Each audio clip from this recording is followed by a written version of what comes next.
Creedence Energy Services, Kevin Black. All right. Thank you for joining us. Thanks you. Boy, nothing like starting an interview off with getting your foot in your mouth and a fat tongue. So anyway, how you doing today?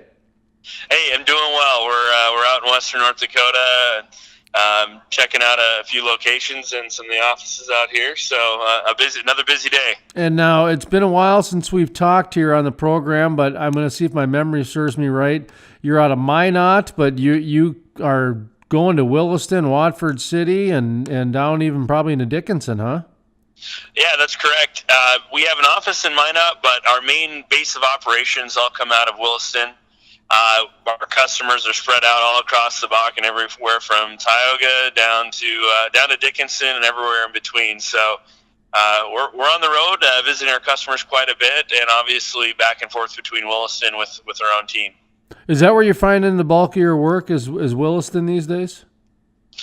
As far as our customer goes, the bulk of our business is really kind of following the trend of where the drilling rigs have gone in the last 2 years since the downturn, and that's really concentrated in the Williston, Dunn Center area. But we also have still the bulk of our business is still really between the Williston over to the state line and then back over to the east of Tioga. Okay, and I always like to ask people too, boots on the ground, eye in the sky type. What are you seeing? Are you seeing, some of that growth they're talking about? Is it, are we looking at signs of the downturn type of a thing? I'm hearing both sides. So you're actually on the front lines. So what are you seeing out there? Well, what we can see from our customers, really going all the way back to third and fourth quarter of 2017, and then really heavily all the way through 2018, our customers were very, very aggressive with their drilling and their completion plans. We primarily focus on the production side, but obviously the more wells that are being drilled and completed, the more producing wells. So our organic growth with our customers was pretty significant. 2018 was an incredibly busy year. It really, in a lot of ways, felt like we were back in the boom of the 2011, 2012 time period. Now, obviously, the last couple months, really since September, we've seen a pretty significant slide in oil prices. Today was another tough day, down about 5%. So with WTI now a little bit below $50, of course, that's certainly going to be in the back of people's minds, if not in the forefront. Still, based off even conversations we've had today, our customers are still planning and aggressively pursuing their drilling programs, and we expect them to keep the foot on the throttle as we enter 2019. We'll have to keep an eye on the price of oil. If it doesn't stabilize, and if we don't see a slight or modest correction in Q1 and Q2, I foresee probably perhaps a bit of a pullback. But before we get too far ahead of ourselves, we'll focus on what we have right now, and what we have right now is a pretty busy Bakken, pretty much running on all cylinders, and really the price isn't as much of a problem today as it is still the challenges in labor shortage and infrastructure for gas capture.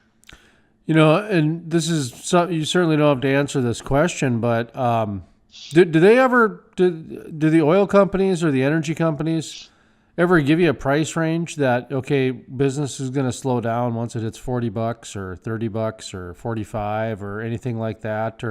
And I don't even know if they would even know that type of thing. But do those conversations ever happen, just kind of where you have to start kind of having a heads up for, if prices get to a certain point?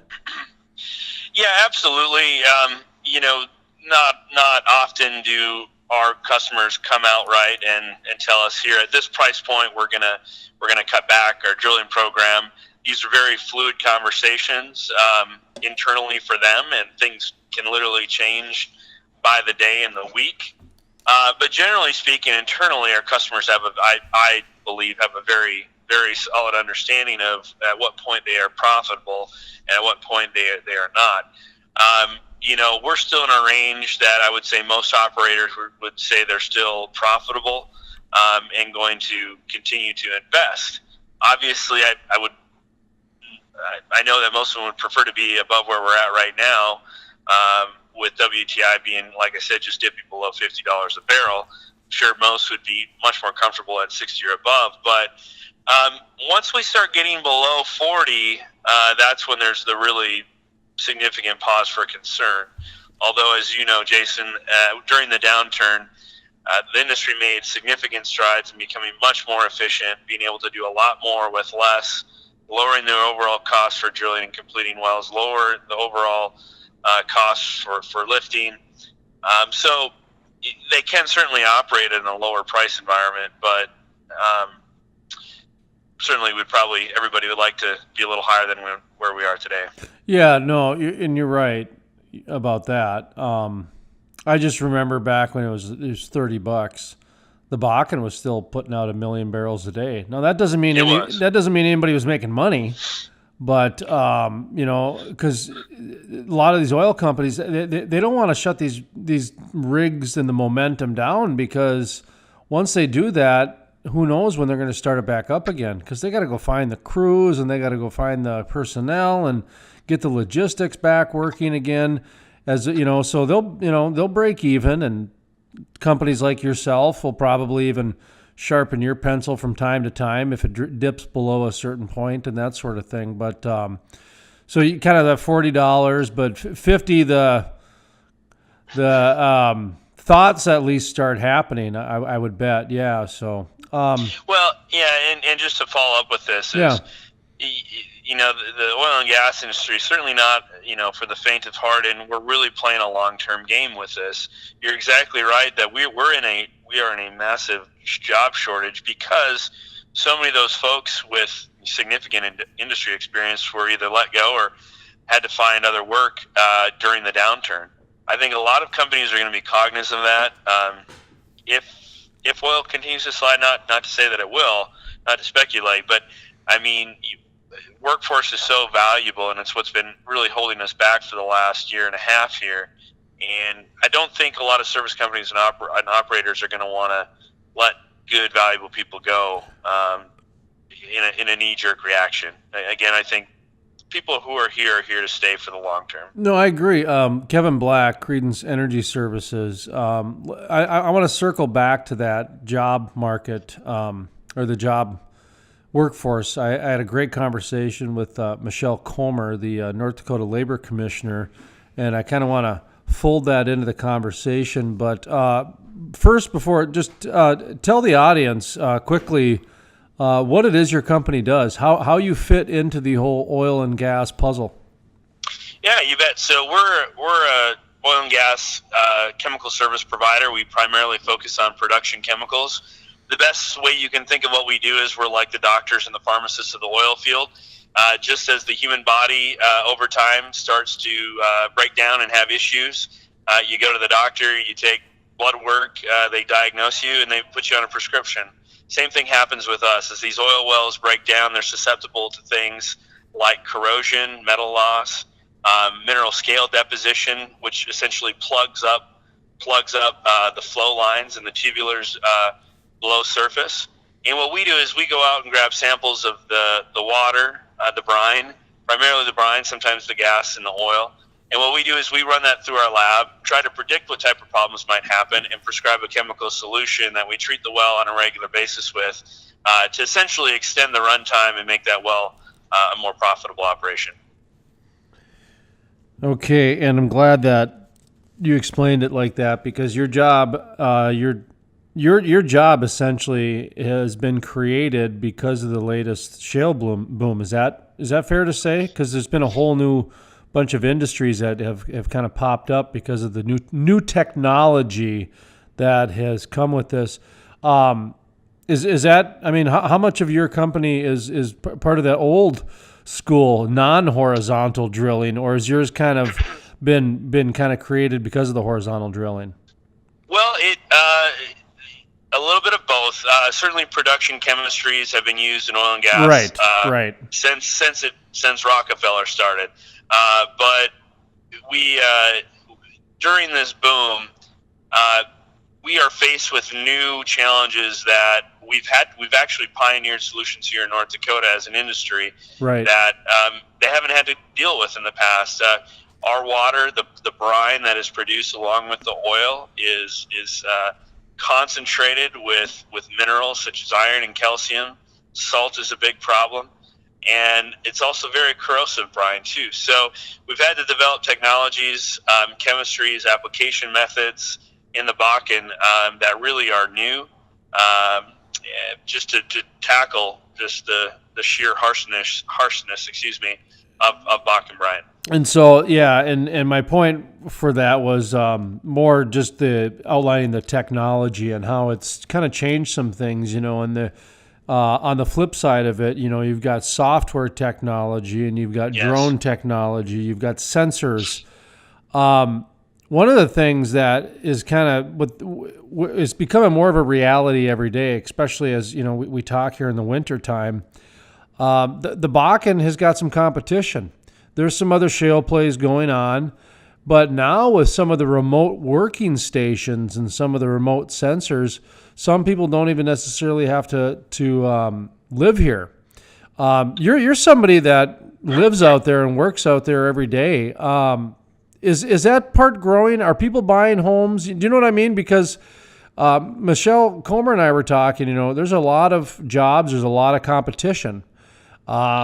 We've talked over the years about the amount of investment going into Watford City and Williston and Tioga, Minot for that matter, Dickinson. Yep. Are you seeing families sticking around? I mean, are you seeing that, or are most of these people just waiting for prices to drop below a certain amount and then they'll go back to Oklahoma, I guess, or whatever? But do you know what my absolutely, yeah. Absolutely, and there's a couple different layers to that question, which are really good. Okay. First and foremost, we have to always be cognizant of the fact that we are absolutely in competition for resources, for human resources, for capital.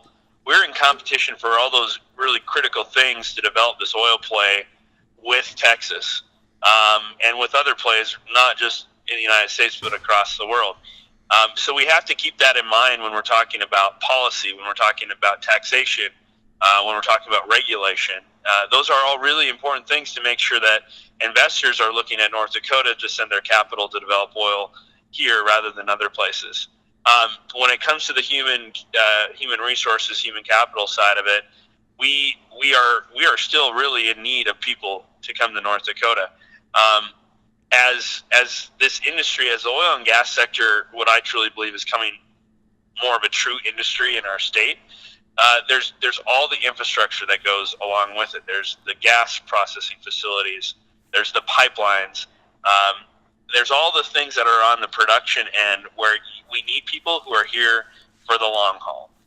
There's always going to be that faction that come in, the frac crews or the drilling crews that might be based in Colorado or Texas that'll come here, do their stint to go home, and that's fine. That's not a bad thing. We need those people to bring their talents and their expertise to North Dakota and share that with North Dakota.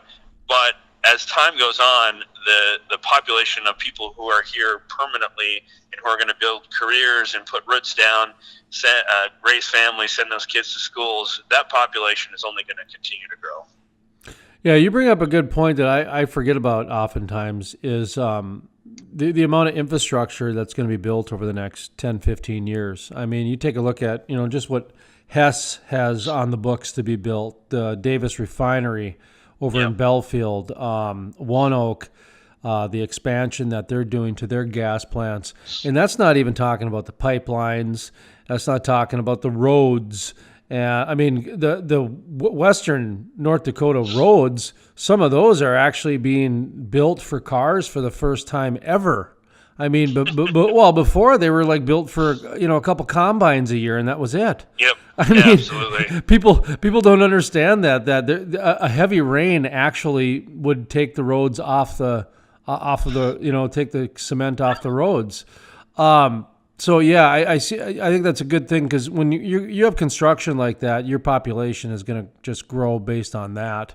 Right. when you have that much available work that's going on. In fact, I was just talking to a guy the other day in Fargo, and they're going out to Bismarck for work because work's kind of drying up on the eastern side of the state. So they're going out west to find work. So that tells you where it is. But one of the things, reason I'm asking these questions is I agree with you that the oil industry is here to stay. It is, to me, I say it's just like ag now. It's based on a price.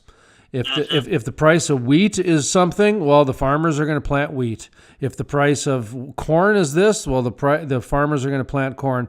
Well, if the price of oil is this, they can drill this many wells. If it's the price of this, they can drill this many wells.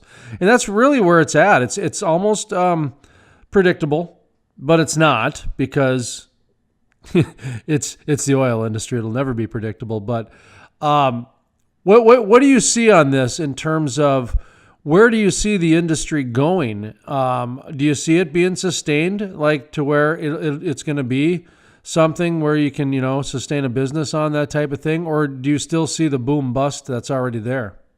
I mean, the boom bust that was there before. Well, I think you'll always have a bit of both, but I think the portion that is going to be growing and most prevalent down the road is the more sustainable and stable components of the business, right? You're 100% right. Price, I mean, we're dealing with a global commodity, so we're always going to be subject to that commodity price, and that's largely going to drive investment. And that investment is going to make an impact on how many rigs we have drilling and how many wells we're completing.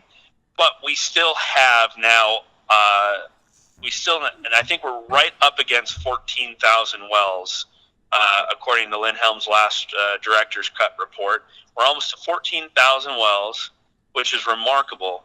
And those wells are going to be produced, despite the ups and downs. Companies like Oasis are making, phenomenal investments into gas plants. So I really don't. There will always be subject somewhat, to that price fluctuation. But this is, I believe, an industry that's going to be long lasting in North Dakota. We can be excited about this industry, and I think we just have to realize that we are in competition though with other plays such as Texas for attracting investment. Well, I think that's one of the biggest pieces of this whole story that needs to be told a little bit more. That it's great to rah and talk about the things that are going good, but at the same time, you're right. There's some serious competition out there. I mean, North Dakota, what do we got? 15,000 jobs available, something like that. I mean, and it's a lot. And to put it in perspective, right now, 1 in every 5 jobs in the state of North Dakota are energy related. So that really puts things into perspective in the fact that energy is oil and gas is really making a permanent stand here in North Dakota. Well, and the thing about oil and gas is they're the only industry in the last decade. So when you take a look at all the different industries, the tech industry, the entrepreneur wave that we had, all these different things, the only industry that has got a net gain of jobs over the last decade is the mining industry, which is what oil and gas is in. And oil and gas has driven this thing. Is they're the only industry that's actually gained jobs over the last decade. So when you think about a state like North Dakota that's trying to get to that next level in so many different ways, whether it be the flood diversion project on the east side, or whether it's infrastructure that needs to be built on the west side, or whatever it is, they need the energy industry. They need it. Absolutely. I don't know the exact number as it stands right now, but nearly half of all the state revenues are coming directly or indirectly from oil and gas. So when it comes to this state and funding the state's needs, like whether it's water projects or other health and human services, whatever it might be, higher education, all these things, oil and gas is driving a lot of those tax dollars their way. So we need to make sure that we're creating responsible regulations, but we're not driving, investment other places. And the other thing that people forget about, especially on the east side of the state, and I think a lot of legislators forget about this too. We don't really get too political on this program, but what we do on this program is we have a lot of people on that donate money, that give money to the local schools, that donate $1 million to Watford City's emergency services so they can have a new hospital wing, that type of thing. And in addition to paying their taxes, in addition to all of that, they still give millions of dollars to the local community. Imagine if they didn't give that money to the local communities. I mean, do you know what I mean? I mean, I think they have I think the oil and gas extraction tax is one of the highest in the nations, actually. It is. Yeah. Between the extraction and the production tax, we're at, an effective tax rate of 10% on every barrel that's produced. There's no other industry in the state of North Dakota that gets taxed at that level. So to me, that's one of the biggest stories is that the oil and gas industry pays so much money in taxes. And then on top of that, they're also paying for the Little League softball jerseys and the Watford City MRI wing. And I don't know what Hess is paying for to Minot, but I'm sure it's quite a bit. Companies like Hess, all the Whiting, Oasis, I hate to even start naming names, but when you put all the oil companies together and the service companies, unfortunately, those don't always get the headlines because they're not controversial and they probably don't get a bunch of clicks. But what they give back to the community is really phenomenal in the way of schools, hospitals, everything. I'm amazed at it. Like I said, when you actually take a step back and think they pay that much in taxes and yet they still give that much more beyond that. That's when you can get political and say, well, where's all that tax money going then? That they're not. And then that's a whole other issue because then you got to realize you got to give it to the state, and then the state divvies it up, and then politics gets involved, and then you jump out the window. Anyway, so, well, are you going to get into politics? You kind of sound like your voice is getting down that path a little bit, and I saw you did an ad for this political season. Is that something you've been approached, or are you thinking about it?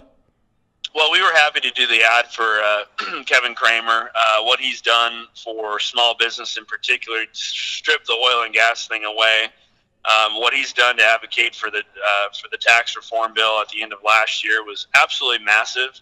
To allow small companies like ours to take that money and reinvest it back into not only just our people, but our equipment, our facilities, our research, all of that. It would be a drastically different ballgame, I know, for our company if that tax reform hadn't taken place. And we're just a small player. We're a small fish in a big sea, so I can only imagine what it would be like for the rest of small business out there. In terms of politics, we're really squarely focused on the business, but doesn't mean we're not going to make our voice known in terms of where we stand and advocating for small business, advocating for oil and gas. That's something we feel passionate about, and we'll continue to play our part, whatever that might be, moving forward. But we obviously want to be involved with the political process. It's an important thing to be involved with. The political process makes a massive impact on not just our personal lives, but on our professional and our business. And we feel like we need to play our part in that. Well, good. Okay. Yeah. No, I just thought I'd check to see if you were thinking about running for anything there. You kind of there's nothing on the docket. Okay. Okay. You're going to stay active. Well, that's good. Hey, by the way, did you see what they tried to do in Colorado with the oil and gas? Yeah, it would have been a death blow. It literally would have been a death blow to oil and gas in Colorado had they passed their proposition.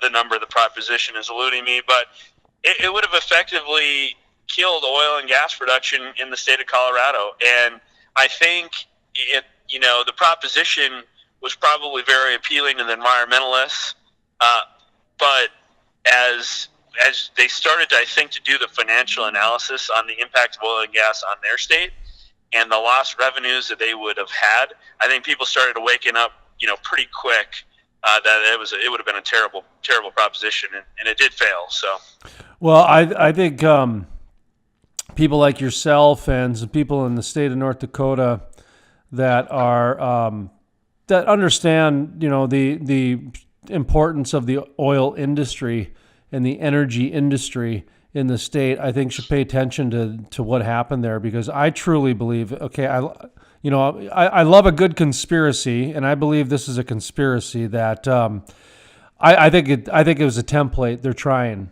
much like how some other national groups, because it was a national group that kind of drove this car in Colorado. They found someone local, to do the legwork, but somebody national was driving the car.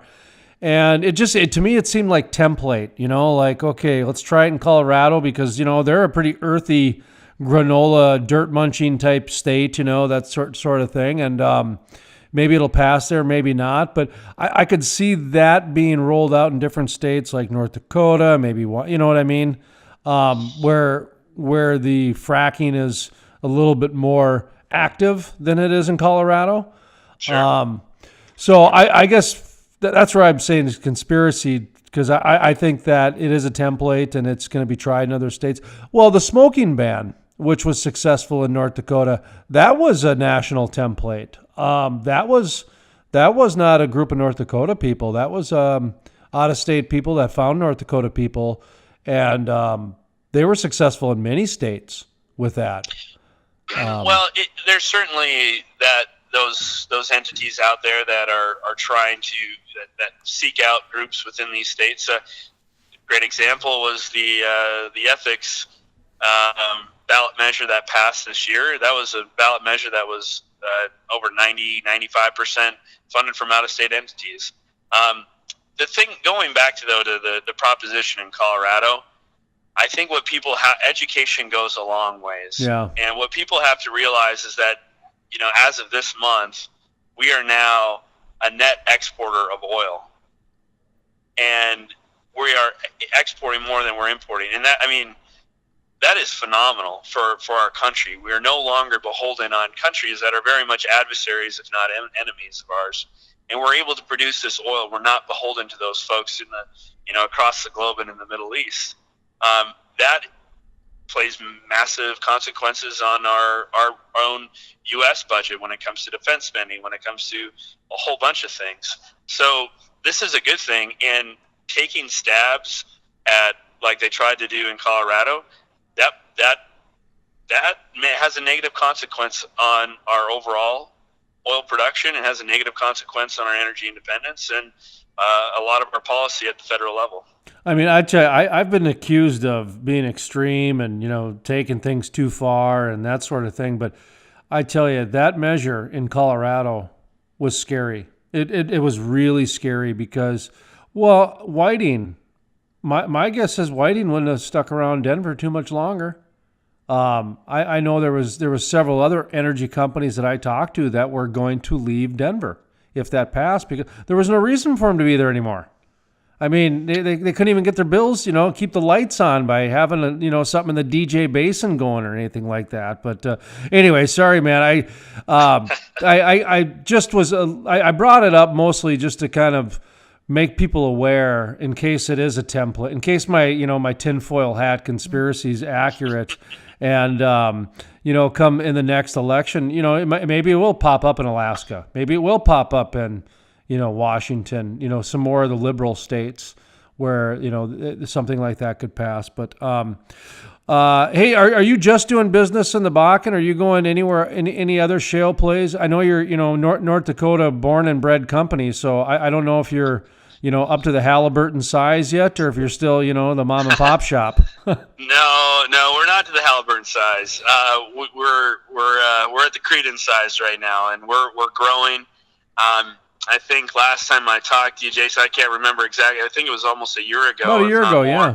Yep. Yeah, about a year ago we had just 16 employees. At the end of this year, we'll have about 45 employees. Wow. So we've more than doubled, almost tripled, pressing up against 50. We've experienced a lot of growth. We're really excited about that. Our focus is the Williston Basin. It's our bread and butter. that being said, there is a demand for our services down in the Permian, and so that is an option that's on the table. We're excited about that. We're starting to kind of put some of the preliminary wheels in motion, if you will. But our focus is the Bakken. It always will be. It's our backyard. We know the water chemistry. We know the customers, and so this will always be our home.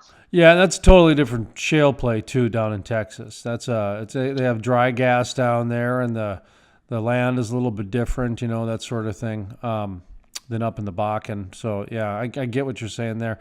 What was that? I was going to ask you about. Oh well, I forgot on that one. Shoot. Oh well. I was looking at the clock there and seeing the time kind of coming. In addition to doing the daily radio shows that we have in the Bakken, we do a podcast. We podcast these interviews as well, and then we've got a daily radio show that we're starting after the first of the year down in the Black Hills and in eastern Wyoming. Yeah, that's why I was seeing if you do any business down in that neck of the woods type of a thing, because we've got different landing spots now for all these different interviews. Oh, I remembered I was going to ask you. You're one of the owners of the company, right? Or are you the Correct. owner or one of the owners? It's a family-owned company, actually. I own it with two of my other cousins, actually. All right. Now, I could be bringing up some new information here. If I am, I apologize. But back when I had employees, back when I had my publishing company, around this time of year, especially around Christmas, I think the most I ever had was 7 employees. And I just could never get over the fact that I was responsible for all their Christmases, that I had to make sure all the bills were paid and everything else like that, because I had all these families that were relying on a Christmas, and I was right at the center of making sure that happened. Does that ever dawn on you as a business owner? How many, you go from 16 to 45, man, you're taking care of a lot of families. Yeah, it's probably one of the biggest things that weighs on my mind. Every single day when I wake up, it's one of the things that gets me motivated and going in the morning every day, is knowing that over 40 people have put their faith in this company. Yeah. Many of the people that work at Creedence came from very, very well-paying jobs, came from great companies, and left that because they believed in what we were doing over here. And that is a massive responsibility that I have to honor that and deliver for them. We have an amazing team, but it's never lost on me. In some cases, the sacrifices they made because they believed in this company, but just putting their family's well-being, in the company's hand from a financial perspective. That's never lost on me. I think about it all the time. It's one of the reasons why we don't wait till Q1 to do our bonuses for the year. We do our bonuses before Christmas, because Christmas is always an important time of year, and that bonus before Christmas goes a long ways. It's an expensive time of year, but it absolutely is something that is on my mind all the time. Yeah, and it's certainly, and I don't think a lot of people understand this, and this is why I kind of want to bring it up, is that when you start talking about companies that are, say, under 100 employees, business decisions are not impulsive, and they're not. They don't come lightly, because you generally know most of your employees, and you know their families. So it's like each business decision, you're thinking of how this is going to impact all these other employees and that sort of thing. I mean, I would imagine. I mean, it was when I had employees, so I would imagine it'd be the same with you. Well, it is. We're a very tight-knit company. We all know each other's names, and like you said, in a lot of cases, we get to know each other's families very well, and it does really seem like a family. So, yeah, every business decision, it's very carefully evaluated, because we know that it's not just Kevin on the line here. It's 40 plus families that are, depending on a paycheck every other week from us. So Yeah. It's always there. I tell you. All right. Well, we're going to wrap her up here. We got Kevin Black with Creedence Energy. It's services, right? Services. Creedence Energy Services. Services. Yep. Okay, not solutions. Services. And just kind of final thoughts. Anything you want to talk about? Anything you want to reiterate, or anything we missed? I kind of like to give guests the final floor, the final thought, if you will. So the floor is yours, sir. Well, thanks again, Jason, for having us on. It was good to visit with you and catch up. I think the biggest takeaway is, for those who are in the industry, what I'm about to say is pretty commonplace, but for those perhaps outside of the Williston Basin, it's just important to understand what an incredible resource we have in our backyard. We literally have a world-class oil and gas play here. This is not small potatoes. This is absolutely world-class. But that comes with some pretty significant challenges ahead of us that could turn into massive opportunities for entrepreneurs and small business across the state. Right now, if you think about it, we're only extracting anywhere from 5 to 8% of the oil that's actually in the rock. And every single percentage of oil that we increase that by through additional technologies, advanced technologies, represents billions and billions and billions of dollars in investment and back to the state.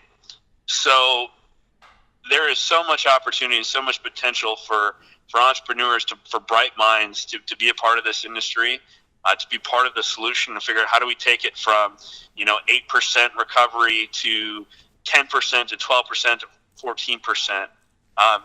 We are still in the early innings of this ball game. By many people's measure, we're only about a third of the way through the life of the Bakken. And as we continue to find technological advances that increase that oil percentage recovery, the ball game gets extended into extra innings. So I would just encourage folks, if you don't know anything about oil and gas, or you're curious, go to the North Dakota Petroleum Council's website. There's phenomenal resources on there to get educated. I think when we're all educated, more educated about oil and gas, people have a deeper respect for oil and gas, a deeper respect for what we do and the role that we play in the state. So that's about all I can tell you today, Jason. Just wish you and all your listeners a Merry Christmas, and we'll hope to see you here in the new year.